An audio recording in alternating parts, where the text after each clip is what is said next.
But what I'm going to share with you now is really why I'm on this path that I'm on today in terms of, researching how sound and music support healing in the body. Because within 20 minutes of making sound in the King's Chamber, all of the pain left me. Now, something happened and never came back, by the way. That pain never returned. So it was a real healing. And it's not a miracle. There's a scientific reason for this that I'm going to explain to you now. But before I do that, just to say that initially I was a little bit, put off the scent, you could say, by what had happened, because about 20 minutes into setting up this experiment, we started to see, the antiquities inspector and me, started to see ancient Egyptian hieroglyphs appear in the membrane stretched across this ancient sarcophagus, right?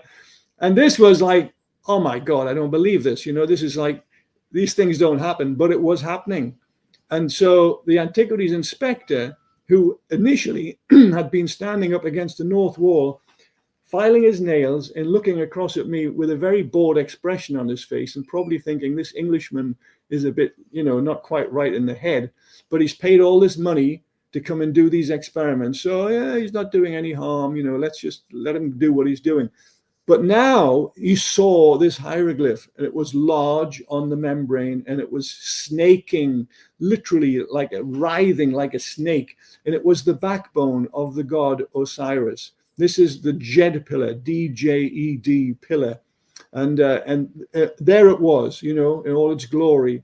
And now he came running across from where he'd been standing, and his eyes were open like this, And he would say, how you do that? How you do that? And I just had to shrug my shoulders. I had no idea. I thought we were going to be seeing typical cymatic patterns, which are usually circular, usually symmetrical, and usually, very, very beautiful to behold. This was actually a completely different scenario.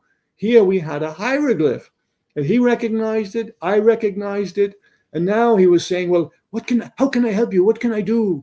And so then we became a little team, right? And he would, scrape off the sand off the membrane, and then I would be sprinkling on fresh sand with a cappuccino chocolate shaker, by the way.